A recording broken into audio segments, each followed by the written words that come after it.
Quel est le meilleur moyen de réduire votre imposition en 2024? C'est la question à laquelle on va répondre aujourd'hui. Et pour ça, on va se plonger dans le monde de l'épargne et plus particulièrement, on va parler du plan épargne retraite. C'est ce qu'on appelle le PER. Le PER, c'est un outil financier qui suscite effectivement beaucoup d'intérêt et de questions chez de nombreuses personnes. Pourquoi? Parce qu'on ne sait pas ce que c'est exactement quand on ne s'y connaît pas en placement financier. Pourtant, le PER, c'est un produit d'épargne qui est destiné à la préparation à la retraite et qui vous permet d'optimiser votre fiscalité. Avec notre podcast d'aujourd'hui, vous allez comprendre que le PER, il permet de multiplier votre patrimoine et ce, à vitesse grand V. Vous allez ainsi pouvoir développer le patrimoine et assainir vos finances. Et avant d'avancer plus loin dans notre épisode du jour, je me permets de vous rappeler que vous pouvez nous aider énormément en partageant notre podcast, en mettant un avis 5 étoiles, que ce soit sur Spotify ou Apple Podcast. Et si vous n'êtes toujours pas abonné aujourd'hui, je vous invite à le faire. Vous aurez chaque semaine un nouvel épisode qui arrivera dans vos notifications. Et pour m'accompagner dans cet épisode aujourd'hui, je suis avec Axel, qui est un expert financier qui a déjà participé à notre podcast de l'art de la gestion patrimoniale. Salut Axel. Bonjour Guillaume, merci pour l'invitation. Eh ben, c'est avec plaisir. Donc, tu es là pour parler avec moi. On va parler du plan d'épargne retraite.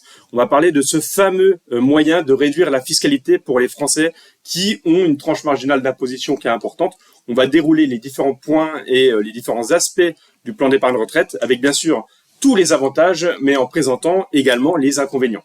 Alors oui, Guillaume, en effet, nous allons évoquer le plan d'épargne retraite, mais petite spécificité par rapport aux stratégies classiques, on va l'utiliser en combinaison avec l'assurance vie. Donc tout d'abord, comme tu dis, on va parler de la fiscalité du PER.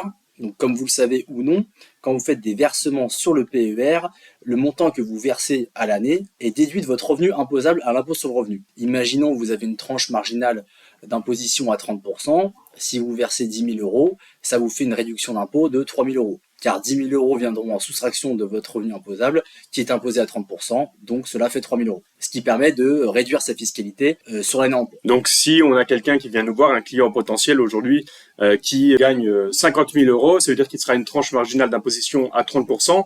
À partir de 30%, même 28 000 euros, c'est un peu au-delà de 28 000 euros qu'on est à 30%, ça devient intéressant pour tout le revenu qui va être imposé au minimum à 30%, et ensuite 41, 45 le PER. Exactement. Après, il faut aussi prendre en compte la composition du foyer familial et des enfants, etc. Bien sûr. Car le revenu imposable peut être différent en fonction du nombre de personnes dans la famille, etc. Du quotient familial. Ce qu'il faut regarder, en fait, c'est le revenu imposable du quotient familial, exactement. Exactement. Derrière, le PER, du coup, c'est très intéressant. Il y a cette carotte fiscale, entre guillemets, pour verser sur le plan d'épargne retraite. Et comment est-ce que ça se passe? Est-ce que l'argent, il est perdu? Est-ce qu'on peut l'investir sur des placements financiers comme une assurance vie? Comment est-ce que ça se passe concrètement? Eh ben alors non, Guillaume. Ce qui est bien avec le PER, c'est que il y a quelques années sur le PER qu'on connaissait, il était plus difficile d'avoir des placements plus diversifiés. Aujourd'hui, cela fonctionne comme une assurance vie. Donc, en fonction des compagnies d'assurance, bien sûr, et c'est là où il faut faire un tri entre guillemets, tu as accès à des supports comme sur l'assurance vie. Ça peut être de l'immobilier, des actions, de l'obligataire, du fonds euro, des produits structurés et encore, etc., etc. Donc, au final, l'allocation financière est la même qu'une assurance vie. Donc, c'est un double avantage. Dans un premier temps, tu vas réduire ton imposition. Et de plus, tu vas pouvoir capitaliser avec justement des intérêts générés. Généralement, c'est du très long terme parce que quand tu commences à verser, imaginons que tu as 30 ans, bon, la retraite, ça se retarde d'année en année en ce moment.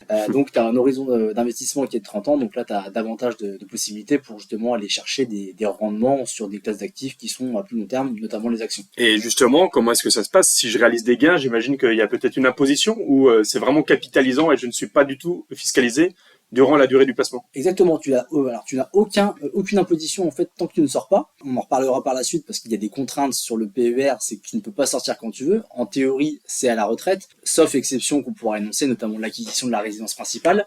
Mais tant que tu ne sors pas, tu n'as pas d'imposition, hormis les prélèvements sociaux sur le fonds euro, si je ne me trompe pas, qui sont prélevés chaque année. Oui, au fil de l'eau, tout à fait. Et autre question qui me vient à l'esprit quand on parle de plan d'épargne retraite, on a dit effectivement tous les versements qu'on va pouvoir faire, ils vont être déductibles.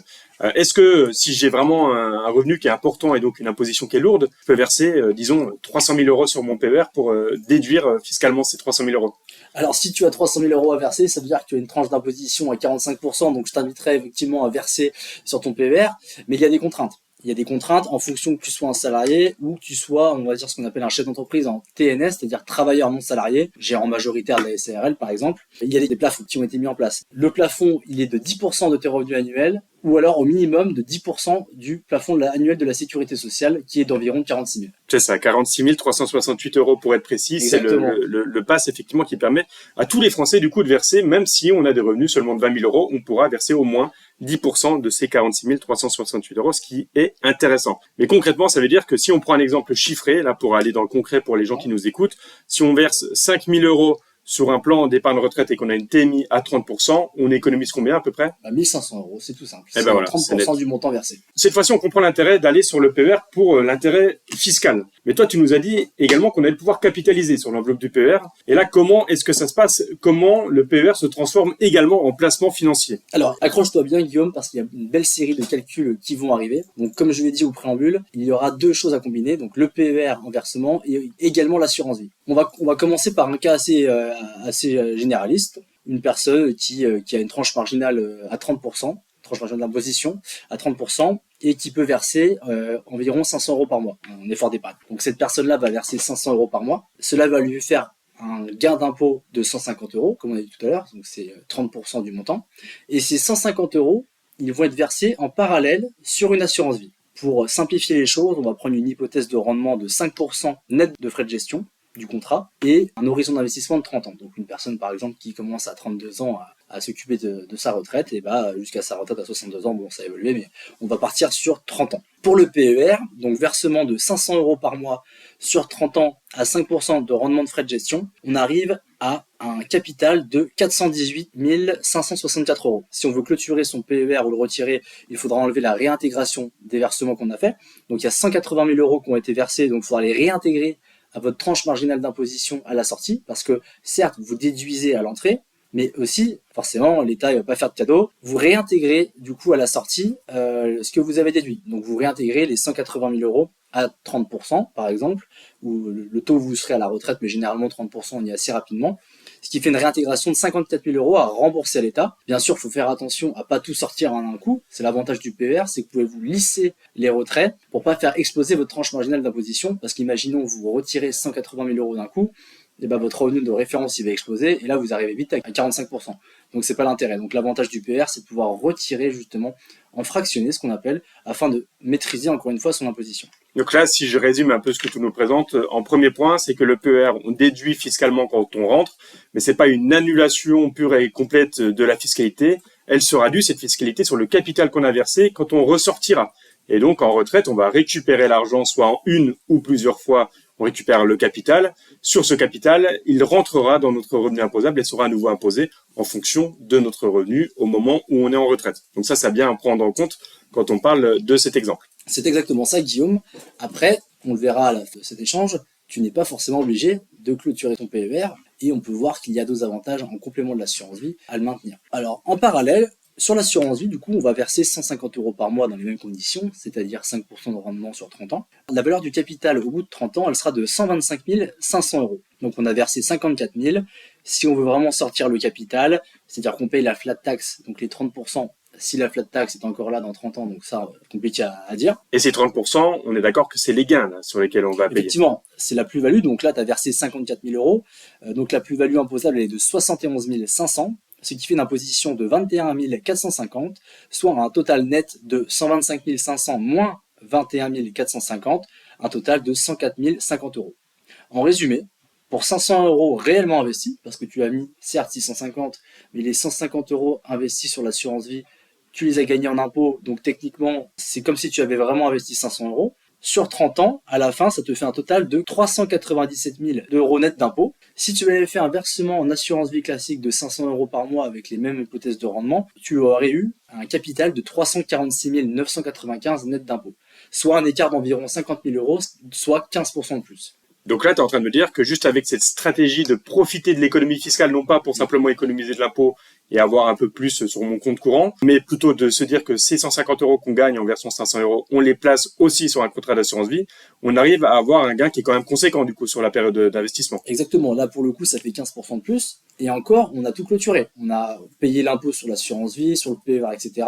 Ce qu'on n'est pas obligé de faire en fonction de nos besoins de trésorerie à la retraite. Mais le calcul, enfin, l'écart est encore plus énorme si justement on garde notre PER et on en parlera à la fin. Alors en fait, on a fait la comparaison justement là avec quelqu'un qui versait 500 € sur son assurance vie, ce qui est déjà bien parce qu'on voit que les intérêts capitalisés sur le long terme, ça a un grand impact. Mais si on compare à une personne qui laisse les 500 € tous les mois sur son compte sans rien faire, le gain total, enfin la valeur totale, parce qu'il n'y aura pas eu de gain, ça a été de 180 000 €. Que le capital, quoi. Que le capital. Et là, tu vois qu'il y a un écart, c'est plus de 2 fois en fait le résultat, juste en ayant investi sur une assurance vie avec un rendement cible net de frais à 5%, ce qui aujourd'hui est relativement atteignable sur un profil équilibré. Tout à fait. Et on rappelle que le capital, pour le coup, s'il n'y a pas eu de rendement, il s'est fait grignoter petit à petit par l'inflation, qui fait qu'avec ces mêmes 180 000 €, on n'a pas le même pouvoir d'achat dans 25 ans qu'aujourd'hui. Exactement. Et donc, Axel, là, tu nous as parlé de cet exemple avec quelqu'un qui a une TMI à 30%, on est d'accord. Est-ce que, du coup, et je pense que c'est logique, c'est encore plus intéressant sûrement quand on a une TMI, une tranche marginale d'imposition plus élevée que ça. Exactement. Plus la tranche marginale d'imposition est élevée, plus c'est intéressant. Après, au cours de votre vie professionnelle, en fonction de votre statut, vos revenus vont logiquement augmenter. Donc, vous pouvez déduire dans un premier temps à 30%. Et si vos revenus évoluent de manière conséquente, vous pourrez déduire au bout de 10 ans, par exemple, à 41%. Donc là, je vais prendre le cas d'une personne qui verse 1 000 € tous les mois, avec une tranche marginale d'imposition à 41%. Les mêmes conditions, c'est-à-dire 5% sur 30 ans. La valeur du PER au bout de 30 ans, elle sera cette fois de 837 000 €, avec des versements de 360 000 €. Si on veut réintégrer la plus-value et l'économie d'impôt, parce que forcément, si vous réintégrez aussi les versements déductibles, à la sortie, imaginons que vous soyez encore à 41% en fonction de vos revenus, ou peut-être à 30%. Pour simplifier, on va prendre 41%. La valeur nette de tous les impôts du PER, donc de la réintégration fiscale et de la flat tax, elle sera de 546 391. Si on fait pareil sur l'assurance vie, sauf que cette fois sur l'assurance vie, on verse pas 150 €, on verse 410 €, parce que Guillaume, on a versé 1 000 €, donc l'économie d'impôt sur 41%, c'est 410. Donc la valeur de l'assurance vie au bout de 30 ans, elle sera de 343 200 €, ce qui fait une valeur nette d'impôt de 284 430 €. En résumé, même exemple, pour 1 000 € réellement investis, parce que tu as investi 1 000 € parce que les 410 c'est du gain fiscal, sur 30 ans, le montant total à la fin est de 830 821 €. Si tu avais fait encore une fois un versement de 1 000 € sur ton assurance vie, tu aurais eu 693 000 €. Donc là encore, tu as un écart de 20%, donc l'écart s'est élargi du fait de l'impact de la tranche marginale d'imposition. Et je te passe le calcul si tu avais passé l'argent sur ton compte courant, où là l'écart serait encore plus important. Ok, donc là on comprend vraiment l'intérêt pour le coup du PER, non seulement fiscal, mais surtout en termes de placement, si on le combine en plus avec une stratégie effectivement de réinvestissement du gain généré en termes de fiscalité sur un contrat capitalisant comme l'assurance vie. Effectivement, techniquement, tu fais de l'effet de levier grâce à la réduction d'impôt. C'est pas l'effet de levier immobilier, c'est que là c'est l'État en fait qui t'avance entre guillemets de la trésorerie que tu aurais dû payer, qui va te permettre de capitaliser sur une grande durée et d'avoir justement un capital très important. Et c'est là où on comprend tout l'intérêt justement d'être accompagné par des professionnels du patrimoine pour mettre en place ce type de stratégie, parce que effectivement, je pense qu'il n'y a pas beaucoup de personnes qui penseraient à mettre en place ce type de stratégie spécifique pour investir et dupliquer la puissance de l'intérêt patrimonial du PER, par exemple. Et effectivement, Guillaume, c'est une stratégie qui n'est pas énormément pratiquée quand j'en discute avec mes collègues. Et tiens-toi bien, parce que le plus important arrive. Imaginons qu'à la retraite, tu as ton contrat d'assurance vie de, par exemple, 350 000 € et que tu as 2 enfants. Tu as rempli les abattements de 152 500 par enfant à peu près, et que tu dis qu'est-ce que je fais de mon PER? Parce que tu as ton PER. Est-ce que tu as envie de le sortir? Pas forcément, parce que si tu n'as pas besoin d'argent, après ça dépend de tes projets personnels. Tu te dis, si je sors mon PER, je me prends 41% de réintégration fiscale sur mes versements, je me prends la flat tax, donc est-ce que j'ai vraiment envie de le sortir? Et tu n'es pas obligé, Guillaume, c'est pas parce que tu es à la retraite que tu dois clôturer ton PER, non. Tu peux faire ce que tu veux, tu peux le garder ad vitam. Le régime de transmission en termes du PER est très intéressant. En cas d'un décès avant 70 ans, cela rejoint l'article 990I, donc c'est-à-dire que ça remplit les abattements de 152 500 par bénéficiaire. Espérons que tu survives jusqu'à tes 70 ans. Au-delà, tu as le régime de l'assurance vie, donc certes l'abattement est limité parce que c'est 30 500, tout bénéficiaire confondu, mais tu as une exonération de la plus-value. Et ton PER, sur 30 ans ou sur 40 ans ou sur 50 ans en fonction de l'âge de ton décès, et la plus-value elle sera conséquente. Et oui, si on reprend les exemples que tu nous as donnés, justement, on a une partie de plus-value qui est très importante dans le plan d'épargne retraite au global et dans le capital qu'on a épargné avec les intérêts composés finalement tout au long. Et oui, effectivement, ça permet de combiner encore une fois les stratégies entre l'assurance vie où on a effectivement cet article sur la clause bénéficiaire qui est le 990I, qui est l'article qui stipule que chaque bénéficiaire a un abattement de 152 500 €. Et sur l'assurance vie, c'est la date du versement qui compte. La différence, c'est que sur le PER, c'est la date du décès. Si j'ai bien compris, hein, tu me dis, qui est importante. C'est exactement ça. Et d'autant plus que plus ton décès intervient tard, ce que je te souhaite, c'est que les intérêts en fait qui sont capitalisés sont de plus en plus importants. Donc à terme, j'ai pas fait de calcul, mais je pense que ça représente 80 voire 90% du contrat qui a été gagné grâce à des intérêts. Et cette somme-là sera exonérée de droit de transmission. Après, attention à qui est bénéficiaire sur ton PER. Parce qu'on sait tous depuis la loi de TEPA, le conjoint est exonéré de droit de transmission. C'est là où le PER peut avoir un rôle de prévoyance. Tu peux mettre, par exemple, imaginons que tu as une femme et 2 enfants, tu peux mettre ton assurance vie que tu as versée avant 70 ans, tu désignes un bénéficiaire, tes 2 enfants, ou alors tu fais une clause démembrée, mais ça sera un autre sujet. Et en parallèle, ton PER, tu peux justement le donner en bénéfice à ta femme jusqu'à un certain âge. Comme ça, s'il t'arrive quelque chose, elle va hériter de l'ensemble des capitaux. Elle va ne pas te payer de réintégration d'impôt de ce que tu as déduit durant ta carrière. Il y aura la flat tax sur la plus-value, mais ça, c'est normal. Et en plus, ça sera net de droit de transmission. Donc, il n'y a pas mieux comme prévoyance. Donc là, on voit qu'on a allié de la performance sur la capitalisation, de la réduction d'impôt et de la prévoyance. Franchement, je vois pas de meilleure solution. Ouais, effectivement, ça semble être une solution presque magique là, pour optimiser ses impôts tout en investissant. Il doit bien y exister quelques inconvénients. On en a parlé rapidement, effectivement, sur le plan d'épargne retraite. Tout est dans le nom. On a un horizon retraite quand on parle de ce PER. Et donc, il y a un blocage de l'épargne. Ça, on est d'accord. Alors, il y a un blocage de l'épargne en théorie, en réalité jusqu'à la retraite, mais il y a justement plusieurs exceptions. Donc, la plus connue, c'est l'achat de sa résidence principale. Là où il y a une différence par rapport à l'ancien régime sur le PERP, donc c'était l'ancêtre qui existe encore aujourd'hui, mais le plan d'épargne retraite populaire, qui permettait de sortir pour la résidence principale, mais uniquement après l'âge de la retraite. Sauf que là, même imaginons dans 5 ans, tu veux sortir pour acheter ta résidence principale, tu peux clôturer ton PER. Par contre, il y aura une réintégration de ce que tu as versé en imposition. Et là, donc, attention, parce que si vous avez déduit que vous avez une tranche à 41%, il y a de fortes chances que si vous achetez votre résidence principale, vous soyez à nouveau fiscalisé à 41% si vous ressortez. Par contre, il y a également d'autres possibilités de sortie. Et là, on parle du surendettement, on parle d'invalidité quand ça touche le souscripteur du contrat, son époux ou les enfants. On parle également, et ça c'est intéressant, de la fin des droits au chômage. Et là, je crois qu'il y a une particularité justement sur la fin des droits au chômage. C'est-à-dire que niveau fiscalité, on est plutôt pas mal. Exactement. En fait, tous les cas que tu as énoncés, et on peut rajouter également le décès de l'époux et la cession d'une activité non salariée. Bon, après, c'est des choses pas très sympas, mais donc je te le souhaite pas. Mais toutes ces conditions-là, à part l'achat de la résidence principale, tu n'as pas d'imposition sur ce que tu as versé. Donc tout ce que tu as déduit, imaginons que tu as déduit à 41%, tu n'as pas de réintégration fiscale. Donc après, des schémas peuvent être optimisés. Par exemple, concernant le chômage, si vous démissionnez pour vous lancer dans une activité entrepreneuriale, vous pouvez optimiser en versant justement sur votre PER juste avant de démissionner, ou tant que vous êtes en activité, donc vous déduisez à 30 ou 41%, et à la fin de vos droits au chômage, donc on va dire au bout de 18 mois, parce qu'en ce moment c'est 18 mois le max, et ben vous pouvez clôturer votre PER, et vous n'avez pas la réintégration d'impôt. Donc tout ce que vous avez versé, imaginons vous versez 10 000 euros, et vous êtes à 30%, vous avez gagné 3 000 euros d'impôt, et vous n'avez pas les rentes à l'État.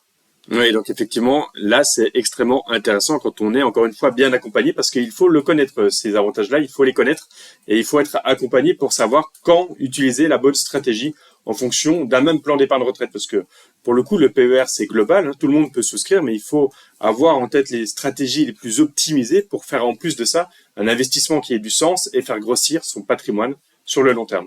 Exactement, comme tu le dis, tu peux pas le faire n'importe comment. Il faut prendre en compte les aléas de la vie, la composition de ton foyer, tes besoins de trésorerie, tes projets. Donc c'est pour ça que c'est très important de se faire accompagner pour justement utiliser cette option, mais tout en prenant en compte tous les paramètres. Je pense qu'on est arrivé à la fin de cet épisode. Merci Axel pour tes réponses. Moi, je vais me charger de refaire la conclusion rapidement. Donc, on se souvient, un PER, un plan d'épargne retraite, c'est très intéressant à partir du moment où vous avez une fiscalité qui commence à être lourde. On parle de fiscalité lourde, à peu près à partir de 30 000 euros de rémunération où vous commencez à être taxé à 30% pour la part supérieure.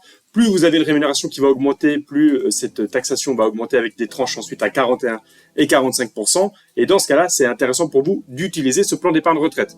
Il faut garder en tête également que le PER, ce n'est pas que pour réduire sa fiscalité. On peut, comme tu l'as expliqué Axel dans le podcast, appliquer des stratégies d'investissement et de diversification pour en plus de ça aller chercher des rendements et faire grossir son patrimoine avec des stratégies réfléchies sur le long terme. Parce qu'on parle du PER et on le rappelle, c'est un horizon retraite, excepté quelques cas de sortie anticipés. On est censé garder cette épargne bloquée dans le plan d'épargne jusqu'à son départ à la retraite. Si vous avez apprécié cet épisode et que vous voulez nous encourager à faire chaque semaine des épisodes toujours plus qualitatifs, on vous encourage à nous laisser un avis sur Spotify et sur Apple Podcast. 5 étoiles, ça nous permettra de gagner en visibilité.